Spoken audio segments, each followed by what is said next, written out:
যুদ্ধ শুরুর পর আমেরিকার সবচেয়ে বড় ক্ষতি করল ইরান। সৌদি আরবের উত্তর থেকে ছোড়া মিসাইল এসে পড়ে দেশটির প্রিন্স সুলতান বিমান ঘাঁটিতে। ইরানের নিক্ষেপ করা মিসাইলে ক্ষতিগ্রস্ত হয়েছে আকাশে জ্বালানি সরবরাহকারী আমেরিকার 5টি KC-135 স্ট্র্যাটো ট্যাঙ্কার বিমান। আমেরিকা এখনো আনুষ্ঠানিকভাবে স্বীকার না করলেও তাদের দেশের বিখ্যাত গণমাধ্যমই প্রচার করছে এ সংবাদ। এসব বিমান এতটাই স্পর্শকাতর যে কোনো বস্তুর ছোট আঘাতেই হতে পারে বড় ধরনের ক্ষতি। সেখানে মিসাইল হামলায় কি অবস্থা হয়েছে তা সহজেই অনুমান করা যায়। হামলার ঘটনাটি প্রমাণ করে দেয় মধ্যপ্রাচ্যে ভেঙে পড়ছে তিল তিল করে গড়ে তোলা মার্কিন প্রতিরক্ষা ব্যবস্থা। প্রকাশ পেয়েছে মধ্যপ্রাচ্যে মার্কিন সামরিক ব্যবস্থার একটি গুরুত্বপূর্ণ দুর্বলতা। এ যেন ছক কষে ইরানকে ফাঁদে ফেলতে এসে নিজেই যেন সে ফাঁদে পা দিয়েছে আমেরিকা।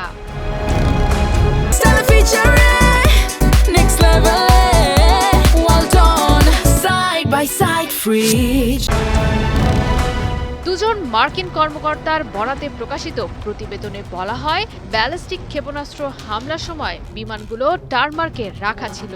তবে মার্কিন বিমান ধ্বংস করা ইরানের মূল উদ্দেশ্য ছিল না, বরং কৌশলগত উপায়ে ট্রাম্পের বাহিনীর অপারেশনাল সক্ষমতা কমিয়ে দেওয়ার লক্ষ্য নিয়েই সজোরে আঘাত চালানো হয়।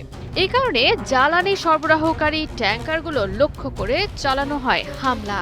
তবে পুরোপুরি ধ্বংস হয়নি বিমানগুলো।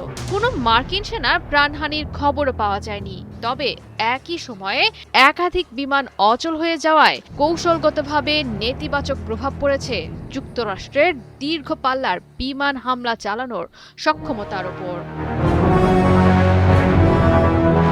মূলত মার্কিন বিমান বাহিনীর লজিস্টিক মেরুদণ্ডকে লক্ষ্যবস্তু করে হামলা চালিয়েছে ইরান। KC-135 স্ট্র্যাটো ট্যাঙ্কারকে বলা হয় আমেরিকার আকাশে জ্বালানি সরবরাহকারী প্রধান প্ল্যাটফর্ম।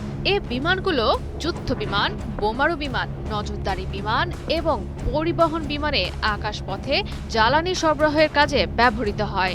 এ কারণে একাধিক ট্যাঙ্কার বিমান ক্ষতিগ্রস্ত হওয়া মানে যুদ্ধে কড়া মাশুল গুনতে হবে আমেরিকাকে। কেননা যুদ্ধ বিমান কত দূর যেতে পারবে, কতক্ষণ আকাশে থাকতে পারবে, কত দ্রুত নতুন মিশনে যেতে পারবে, এইসব গুরুত্বপূর্ণ বিষয় সরাসরি নির্ভরশীল ট্যাঙ্কার বিমানের ওপর। তাছাড়া এ ধরনের বিমানগুলো সাধারণত বিপুল জ্বালানি মজুদ থাকা বড় বিমান ঘাঁটিতে থাকে। ফলে ইরানের ব্যালিস্টিক ক্ষেপণাস্ত্র হামলার জন্য এটি তুলনামূলকভাবে সহজ ক্ষেপণাস্ত্র।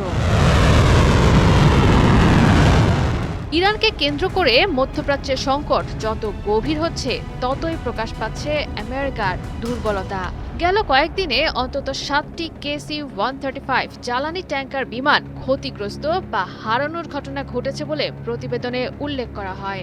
সৌদি আরবে ইরানের ক্ষেপণাস্ত্র হামলায় 5টি বিমান সহ ইরাকের পশ্চিমাঞ্চলে একটি KC-135 বিমান বিধ্বস্ত হয়ে নিহত হন 6 জন ক্রু। জয়া সরকার, ৭১।